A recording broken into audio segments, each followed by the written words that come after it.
In this video, we are going to look at the Unit 6, Lesson 14 practice problems. So number 1 says a quadrilateral has vertices as given. Prove that it's a parallelogram. So one thing you can do here is actually graph these points, and then you could find the slopes of the points that way. So I'm going to pull a graph over here.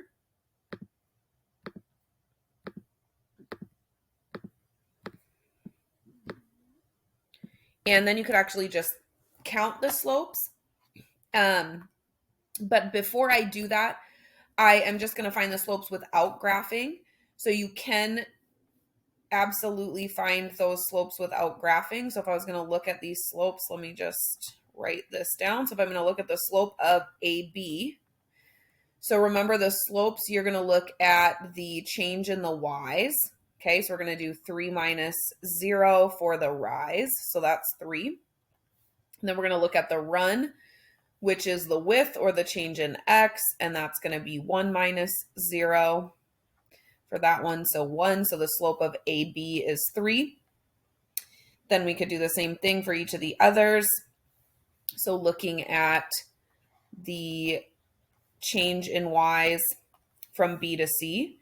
So here's the y is 4 minus 3 for C. So the run, or from B to C, so the rise is 1. And then taking a look at the run is going to be subtracting the x values. So 0 minus 1, which is negative 1. So if we simplified this, it would just be 3. And if we simplified this one, it's negative 1. Then we could go for CD as well. And then AD also following that same idea where we would just subtract the y's for the top number, subtract the x's for the bottom number. So I'm actually just going to plot these so we can look at how you could do it on the graph if you're more comfortable with that. So A is the 0.00, B is the 0.13, C is the 0.04, and D is the -1, 1. So we have these as our vertices here. And let me go ahead and label these quick. So this was A, B, C, and D. So the ones that we have left here are CD. So we could take a look at the rise here. So 1, 2, 3 for the rise and 1 for that run. So the slope of CD is 3 over 1 or just 3. And then AD, we could look at the slope here. So that's a down 1 over 1. And we can see that this one is going down from left to right. So down 1 over 1 would be a -1 slope. And so the reason we're looking at those slopes is because then we can compare and say any that are the same slope are parallel. So this helps us say that AB is parallel to CD because they have the same slope. And then also BC is parallel to AD because they have the same slope. And then that proves that it's a parallelogram because it has 2 pairs of opposite sides parallel. So whichever you feel more comfortable with on finding slope, you can certainly do either option. B says a rhombus has vertices at 0, 0, 5, 0, 3, 4, and 8, 4. Find the slopes of the 2 diagonals of the rhombus. So we would want to plot these to kind of see where the diagonal is. You could actually graph it on an actual piece of graph paper. You can also draw a sketch to help you decide which ones are the diagonals. So we've got, again, the 0.00. Okay, so that's here. We've got the 0.50. We've got the 0.34. And then we've got the 0.84. So that helps us to see that the diagonal is connecting 0, 0, and 8, 4. That's one of the diagonals. And then the other diagonal is connecting those other 2 points. So let's see, what do we have? The diagonal, the blue diagonal is connecting 0, 0, and 8, 4. And then that green diagonal is connecting 5, 0, and 3, 4. So you can certainly, if you've graphed it, again, count the rise over the run. Otherwise, we can subtract the y's to see what the rise is. So let me just get a couple different colors here. So these y values here, we would subtract for that first diagonal. So 4 minus 0 gives us a rise of 4. And then we would look at the run, which is the width or the subtracting of the x coordinates. So 8 minus 0 for that one, which gives us 8. So that slope simplifies to 1/2. Then we could take a look at the slope of the green diagonal, which is the points 5, 0, and 3, 4. And we could figure out the rise by subtracting the y values. So 4 minus 0 gets us a rise of 4. And then our run by subtracting the x values. So that's going to be 3 minus 5, which is -2. And then that slope simplifies to -2. So our two slopes of our diagonals are 1/2 and -2, and we know that those are opposite reciprocals of each other. So that means that these diagonals meet at a 90-degree angle or are perpendicular. Remember, this is the symbol for perpendicular, or that they meet at a right angle. All right, show the triangle formed with these vertices is a right triangle. So we're going to need to prove that there's a right angle here. So let's go ahead and just kind of sketch this out to decide which two sides we want to look at their slopes. So we've got the point 0, 0, we've got the point 4, 3, and then we've got the point -2, 11 somewhere up here. And remember, this is just a sketch, but it helps us decide which two sides we think might create the 90-degree angle. And so it looks like this one is probably the 90-degree angle. So then we'd be looking at these two lines. So the line connecting, the point -2, 11 with 3, 4. So we're wanting to find the slope, of 4, 3, not 3, 4. Okay, 4, 3. So we want to be looking at the slope between those 2 points, and then also the slope of the line connecting 0, 0 to 4, 3.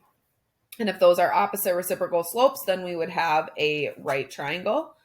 And so let me just change this to be a black segment. So if we're going to look at the red segment, so remember that was between -2, 11 and 4, 3. So let's take a look at the slope here. So subtract the y coordinates. So 3 minus 11 is -8. And then 4 minus -2 is +6. This simplifies to -4/3. Then we want to find the slope between 0, 0 and 4, 3. So this one we'd be doing 3 minus 4 for the rise, which is 3 minus 0. Okay, so 3 minus 0 for the rise, which is 3, and then 4 minus 0 for the run, which is 4. And then we do see, in fact, that we have opposite reciprocal slopes. So we know that those two lines create a right angle. So we know this is our right angle. Then this wants us to find the area of this triangle. So area means we're actually going to have to find the length of these triangles. So we're going to want to use this kind of slope triangle created here to do Pythagorean theorem. So looking at the width, which was 4, and the height, which was 3, and doing Pythagorean theorem for that one. So that side squared, so x squared equals 4 squared plus 3 squared. And then we get 16 plus 9, which is 25. And then the square root of that is 5. And then we'd want to repeat that for the yellow segment. So I'll just call that y squared. And so remember that our initial measurements here were 6 and -8. So that's the height of that triangle and the width of that. So we'll do 8 squared plus 6 squared.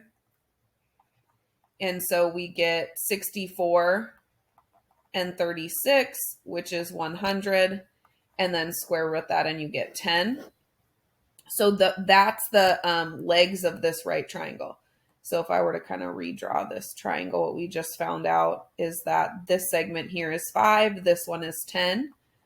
So to do area, you just do base times height divided by 2. So 50 divided by 2 is 25 units squared. For each of the pair of figures, how many points is it possible for them to intersect at? List all the possibilities.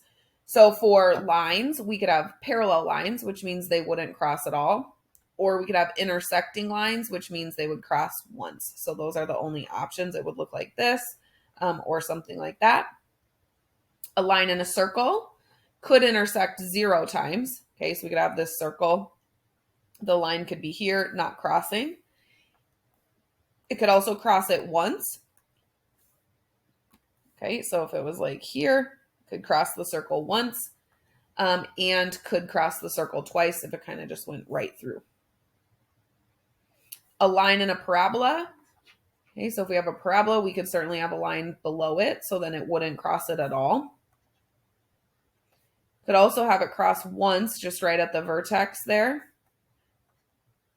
Or the line could cut through and cross twice.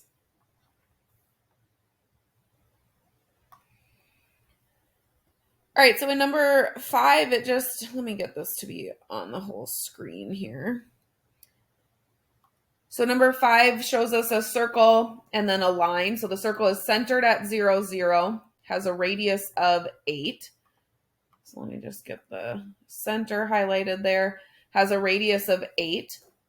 And then we have this line with the equation 4x plus 7y equals 65. And we want to decide if that circle, and let me draw the circle on here in a different color. Actually, I'll do red because I did the center red. Okay, so we want to know if those two objects of the circle and the line are actually crossing at the point 4, 7. Okay, so the question is, are they crossing? Is this point on both the line and the circle? So it looks like it is, but we have to actually confirm by plugging it into the equation. So the equation for the line is 4 times x plus 7 times y needs to equal 65. So we actually need to plug this point in. So the x coordinate is 4, the y coordinate is 7. 4 times 4 is 16. 7 times 7 is 49. 16 plus 49 is 65. That does equal 65. So the point 47 is on the line. So now we need to do a similar thing on this circle to check that it's actually on the circle.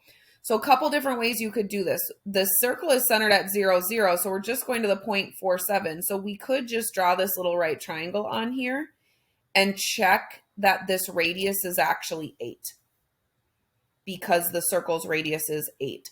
So we could just say, and we can just plug 8 in. So we do 8 squared. So 8 squared needs to equal 4 squared plus 7 squared. So 8 squared is 64. 4 squared is 16. 7 squared is 49. 16 plus 49 is 65. So this point is not on the circle. You could also have written the equation for the circle and then plugged it in like we did for the line.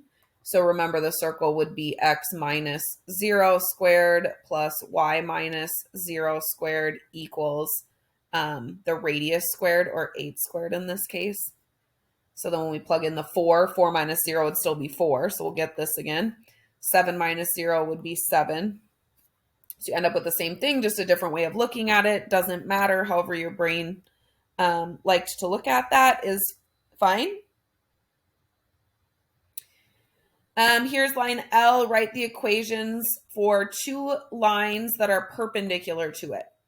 So now we need to find the slope of this line. Okay, so look for 2 points that it crosses at.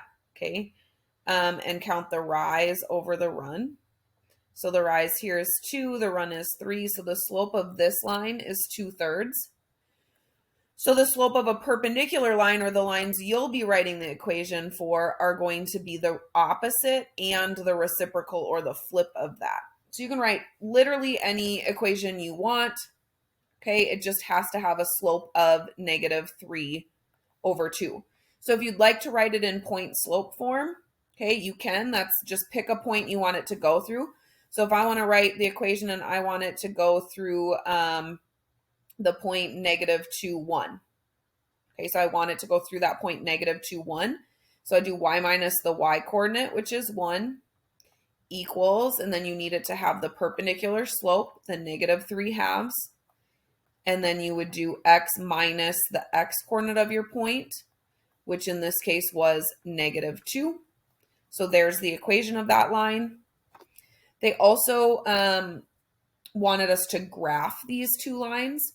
Okay, so I already put the point on there. So now I'll just do the slope from here down 1, 2, 3/2, 1, 2, 3/2, and then I'll connect that with a line.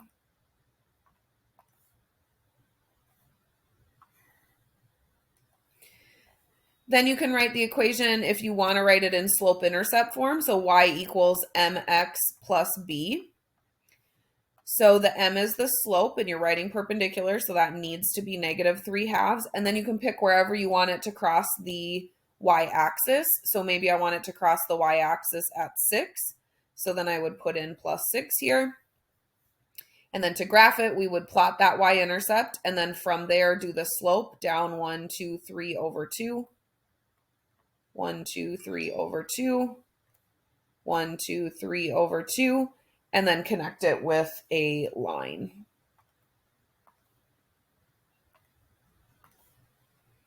Then you can hopefully see that both of those are perpendicular to that line and actually parallel to each other, since they both have a slope of -3/2. Number 7, if the line shown is rotated 90 degrees clockwise around the origin, what is the slope of the line? So remember, if it's rotated 90 degrees, those two lines will be perpendicular. So let's find the slope of this one, which is up 3/1. So then the slope of its 90-degree rotation is going to be the opposite reciprocal of that. So negative, and then flip the number over. So -1/3, remembering that the 3 has a 1 under it. All right, in number 8, it says, Elena is writing an explanation of completing the square for circle equations for Diego because he missed class. Here's what Elena wrote, so you can read through what she wrote here. And through the whole process, Diego is unsure of how he decides what number needs to be added to get 2 perfect square trinomials. Okay, so there'll be something on his paper like this, right? If maybe he had those as his x terms, and then he also had some y terms.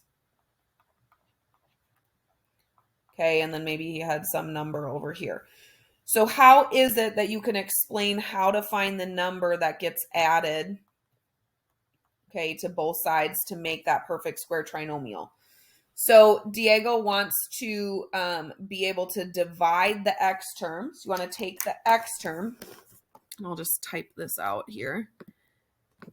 So take the x term,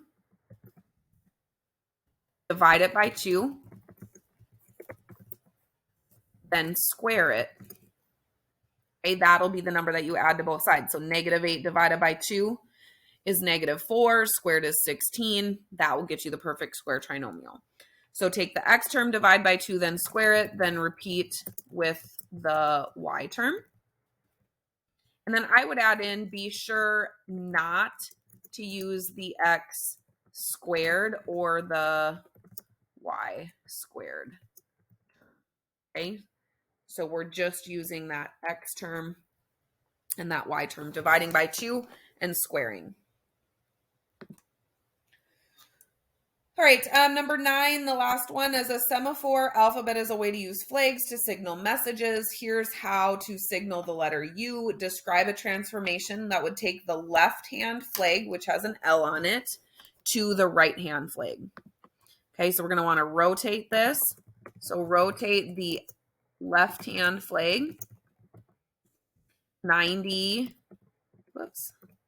degrees, and then counterclockwise. Then usually we say around a point. So in this case, it would be maybe around the shoulder.